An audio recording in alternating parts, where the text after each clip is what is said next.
Hey guys, so you were given pencils in your pack. They may vary a little bit, but they all have a different type of lead and a different kind of like a color. So the label is around the edge here. So this one's HB. I have a 6B, and I believe everyone at least got a 6B. 4B and 2B. My favorite is the 4B and the 6B just because I like to draw dark. What I would do, and if you didn't have your pack and you just have a number 2, that will totally work too. What I would do to start is create banners like this so you can test the pencil out. And what you want to do is, depending on which ones you have in your pack, you want to press your hardest here.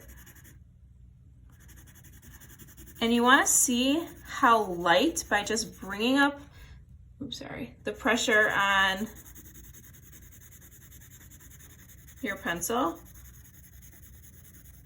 how light you can take it. So if I go to the number 2, I can tell it might be hard to see in a video, but I can tell right away.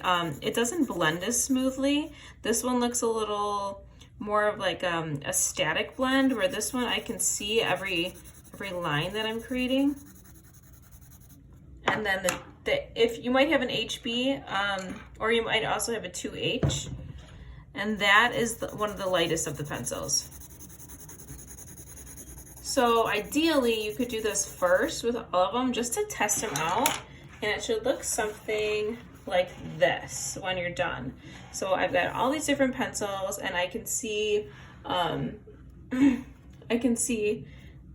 lightest one's the 2H, and the darkest one is the 6B. But the thing that matters the most is you can feel the pressure difference while you're actually creating. So this is the goal for today, to kind of like practice doing these spheres.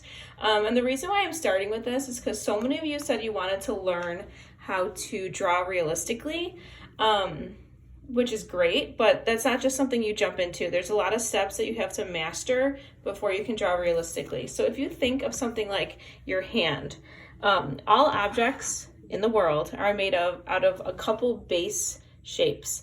One of them is a cone. So here's a cone shape. One would be a cube. The next one would be a sphere, and then a cylinder. And if you can master shading all of these things, you can really shade anything. So like I said with the hand, your hand is made up of a series of spheres and cylinders. So my finger is essentially a spheres. And this is a cylinder, and then this is another cylinder. It's the same techniques. If you can draw cylinders well and spheres well, then you can draw a hand well. So I'm gonna just do mine with a number 2 pencil, because I know some of you guys don't have the pencil, but you can also see number 2 equals what HB is. So it says HB there on the pencil. Okay, if you have a cup or like something circular, you can trace it for the bottom. You don't want something huge. I'm just gonna freehand it. Make sure you guys can see me. Okay, so here is my circle.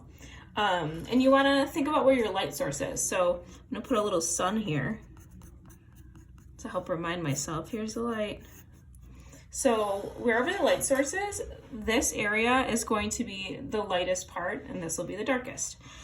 So one kind of like trick you can do is very, very lightly, I'm making a circle here. And you can see it shares a line. And to me, it looks like an olive. So that little spot's gonna be my lightest, and then I'm following that same shape.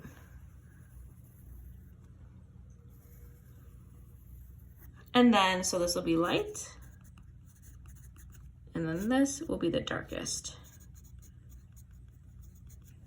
So I can slowly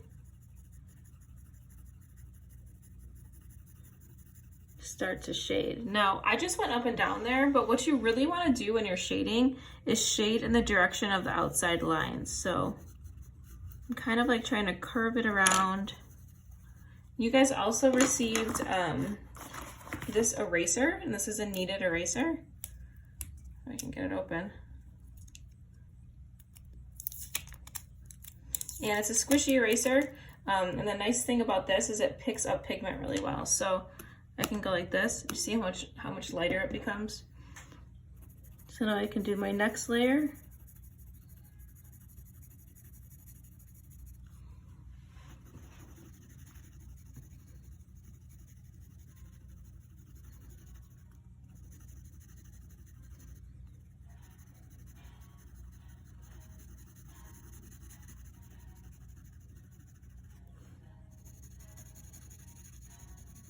And this one's getting darker, so I'm getting darker as I get further away from the light source.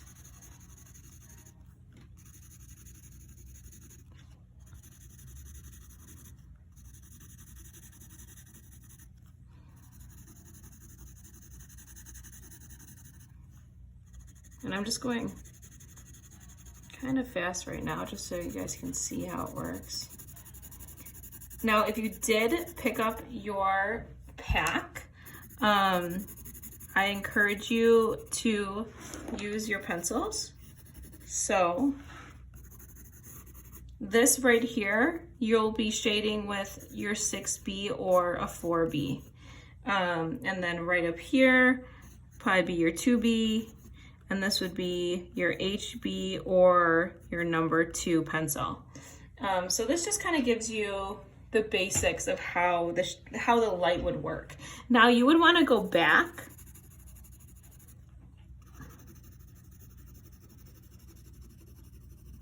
and start to blend these together.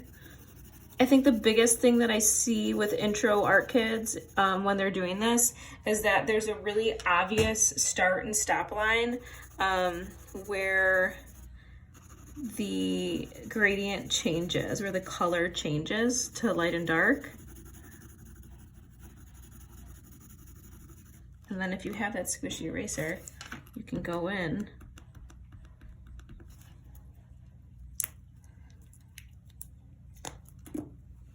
and if you go like this, it cleans itself. You can start to, and I can go back in and then really darken up where that shadow is going to be.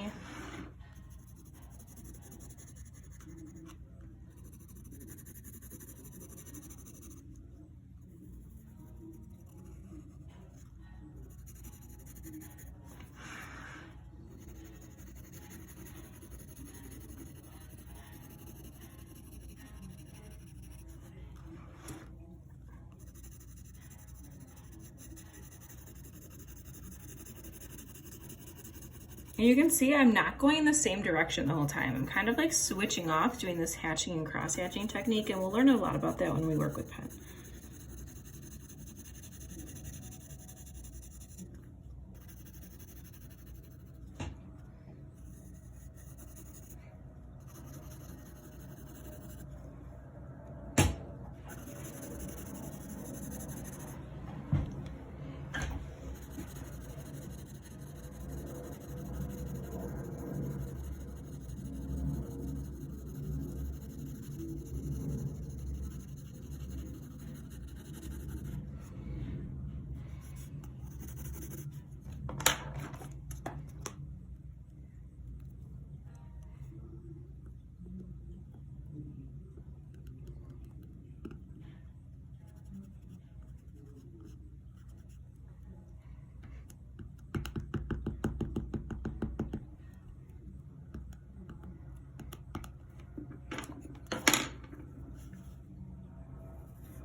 Okay, so that's just my intro sphere. I'm gonna do another video for you guys where I spend a lot of time on a sphere, and then I'm gonna put it in fast forward, because it really does, if you wanna do a really good one, probably takes like a half hour or so. And this one, like compared to my hand, it's not huge. So I would try not to do a real big one. It's just too much for a starter. So check the video after this and you can see a fast forwarded sphere.